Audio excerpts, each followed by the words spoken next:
Hey doll baddies, what's up? We're back again with another video. So in today's video we will be doing a Vixen sewing. So let's just jump straight into it. So the first thing you're going to need to do is go ahead and section out your hair down the middle and straight across horizontally so that you will have 4 quadrants. So as you can see, I got my 4 scrunchies and I got my 4 ponytails for my 4 sections because we got 4 quadrants for the Vixen sewing. So right here, what I'm going to do is begin parting out our leave out. So you want to do it down the middle of the head, across the head, and then as well as the outline, which will be your anchor perimeter of your leave out.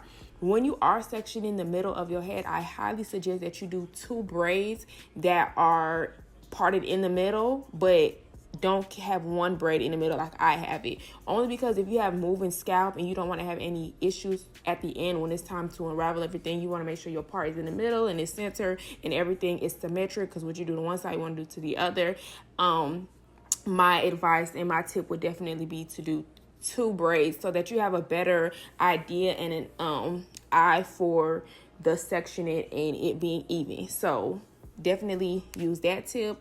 I love to use the rat tail comb to ensure how much leave out I'm going to be needing. So if the leave out isn't necessarily covered, the rat tail of the comb, that's how I know I need to add more hair. So I love the rat tail for that. So right here, I'm just showing you guys how much leave out is being left out for this particular Vixen sewing. So you have down the middle of your head, across the head, and then the complete perimeter will be leave out so that you have the versatility to Vixen it up is exactly how you want.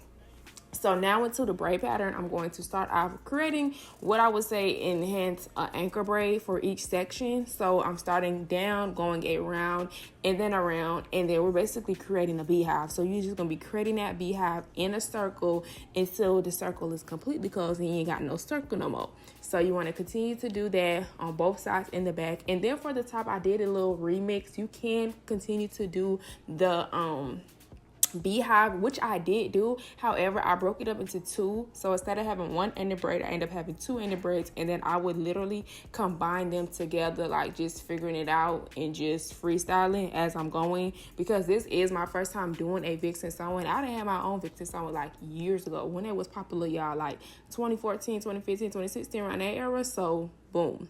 So now what I'm going to be doing, now that the braid patterns are complete, is sewing the remaining of the braid that's left out into the braid pattern itself, because we don't want any of the braid hanging out, okay, period. So you're just gonna go ahead and take your threads and you're literally just gonna maneuver it through the braid pattern of wherever it fits and it's tucked and it's hidden, and you're gonna have to worry about, you know, it poking out. You need to make sure that these threads are tight, secure, and that the hair is very much in there in the braid pattern, and it ain't gonna be coming out. So do whatever you need to do, create whatever kind of design necessary to ensure that the ending braids are locked and loaded. So I'm going to do the same thing in each and every section. Everything is pretty redundant. What you do to one side, you're going to do to the other side. It's just broken down into several sections. Instead of like 1 section or 2 sections, baby, we got 4, okay? So as you can see, we got our braid down, and I'm going to go ahead and close this up with my thread knotted up, and I'm about to give you guys a complete 360 so you guys can actually see what is giving before we actually start sewing and how your braid pattern should look. Okay, your girl can't talk today. So boom, so here we got the straight down the middle. We got a big T, okay, a big lowercase t. So we got it straight down, in the middle, across, in the middle, and then the whole outskirt, which is leave out. So that's what's the hairs that's sticking out. Boom. And then for our 4 quadrants that are all braided into a beehive, we got them locked and loaded. And I literally just kept creating that circle and creating that circle to be smaller. So that is what that looks like. And yeah, boom. So let's get into the hair details, because listen, that is the star of the show. So we will be working with Curlsqueen to be fresh, gifted, female, and black. Listen, the packaging, the ribbon, the gifts. We got a brush, we got a bonnet, you know, period. The bonnet is giving, but it ain't no bell bonnet though, okay, like that. And then it also has a pamphlet with the company details as well as the return form. So we do have 2 bundles of 22 inches water kinky, which is 300 grams. Listen, when I tell you guys that I did not believe, listen, y'all just go ahead. Let's go ahead and trust the process, okay? Let's trust the process before I get into it, okay? Because, baby, I never use no 2 bundles to do no full head sewing. And it's a full head to an extent because you got so much, you know, section and stuff. It's just like, baby, you need all the sections to be full, to be hidden, to be covered. You got to leave out like, woo, child. It sounds scary, but we about to see. All right, boom. So I decided to start in the front because, listen, like I said, I did not want, if I ran out of hair, the hair gonna look skimpy in the bag and it's gonna be full in the front. That's one thing I know. So we're gonna start in the front today, okay? And I'm going to start off sewing the first track right at that anchor braid that I initially created. So I'm gonna go ahead and tuck that track right underneath that braid, and then I'm going to create an L, and then at that point I'm going to be sewing back and forth, left to right, and fold. We ain't cutting no tracks. We not doubling no tracks. It's really simple. All we doing is flipping and sewing, flipping and sewing. Okay, flip, then sew. Okay, so here we are. We're doing the same thing. What we just did to the left, now we're doing it to the right. We starting with the anchor braid. We're sewing right underneath that braid, and we're going to create now a backwards L. Okay, y'all with me? And then you're gonna go ahead and fold the track over. Make sure you are securing that fold. You want to go ahead and double knot the thread, and then sew back and forth until you get into the top. So this is the last bit of hair for the first bundle that we use. So I'm literally cutting off the little axis that was left, which was like a little half an inch. And as you can see how clean, how fresh, how crisp, how full this section is, this hair is. Let's talk about it. And the hair is just flowing into a ponytail seamlessly, effortlessly. And it's just so much hair. It's big, it's body, and it's luscious. It's just voluminous, okay? And that's just one bundle, 2 sections, okay? Y'all see the bounce.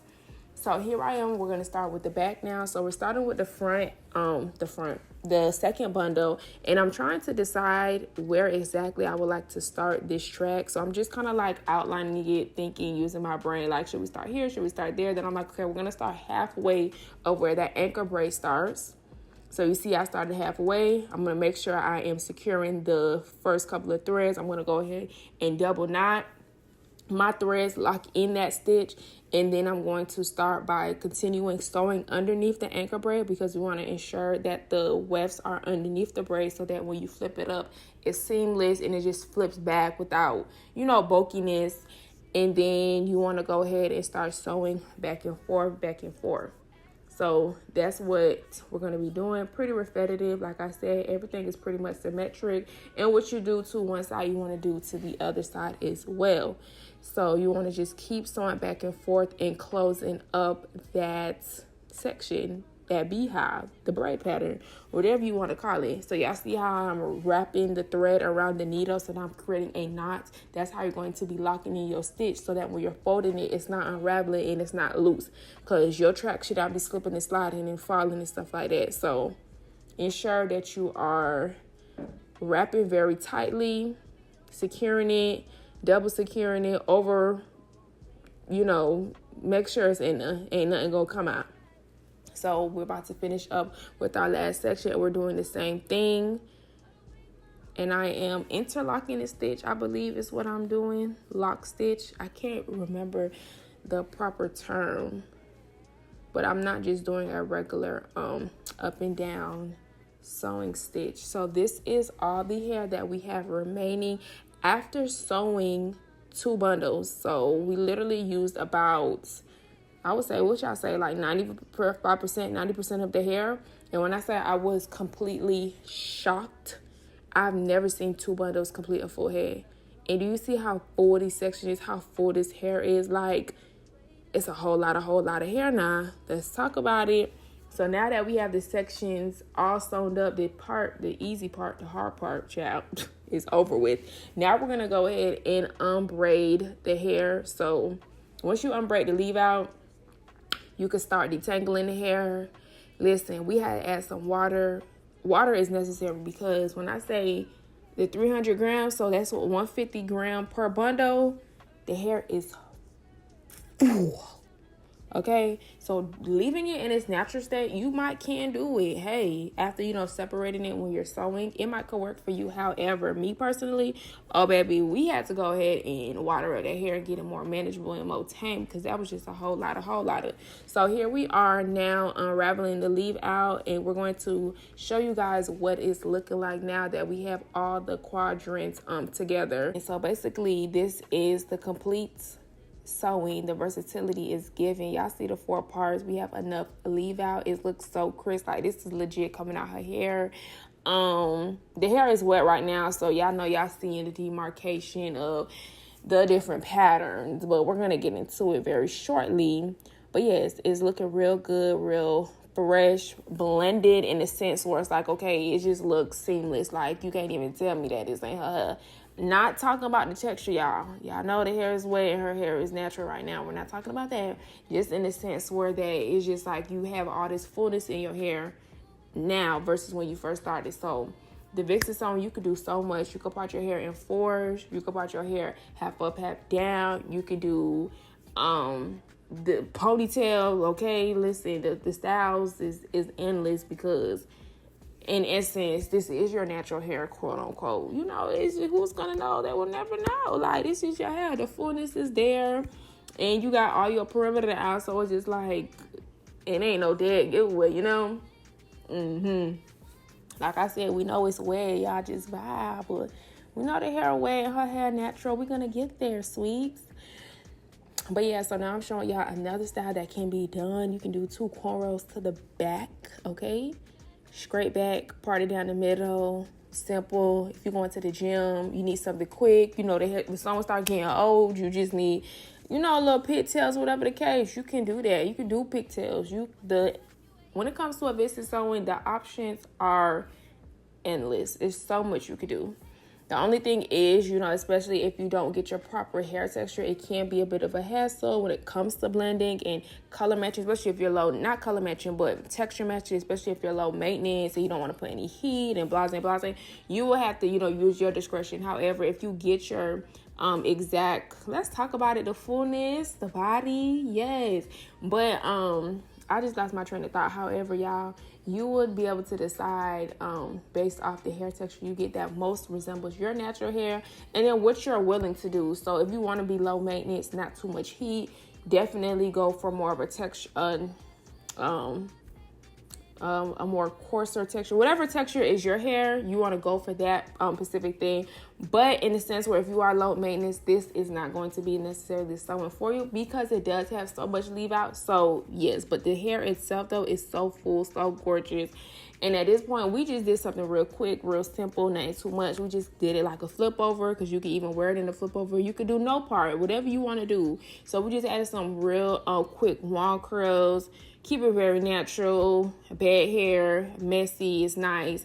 And then the following day, we decided to do something a little more tame, a little more soft, a little more pretty. And, get the hair all controlled. Because, baby, when I tell y'all that 300 grams literally took me by surprise, I could not believe how full. Like, you could become a gigantic lion, like, very quick. But, yeah, it's just how full this hair really is. I was like, yeah, like, the fullness, the quality, the softness is definitely there. Like Curlsqueen, like, let's give it up. Clock that tea, baby. So yeah, so I was like, okay, well, the most easiest way to tame this hair, baby, is we going under that water and we're saturating the whole entire head because we need this to be tamed. We ain't finna be spraying that bottle for 10 plus hours. So let's just go ahead, drench your hair, and then use some gel and just do finger coils to blend in the natural hair is into the hair itself, because the natural coil just gives that real natural appearance. And then adding some gel to the hair, do soft baby hairs. Yeah, we just blending the hair, doing something real easy, low maintenance for her to upkeep as well. Something that she can upkeep, because you know some people, once you get out the stylish shit, baby, you was like, you just fending for yourself. You lost without school. You don't know what to do. So yeah, we just decided let's just do something more tame, more manageable, and calm. Not saying that the fluffy hair wasn't good. It was just so much that the wand curls and the leave, it's just a lot, okay? So that's why I highly recommend, if you can, to purchase your exact hair texture. So the final look that we decided on was to just do a little flat twist, middle part, sleek baby hairs, and just twist it to the back. And yeah, so that is how we ended that. I hope you guys enjoyed this video. Let me know if you have any comments, questions, or concerns. Don't forget to thumbs up and share this video as well, and I will check you guys in the next one. Later, doll baddies.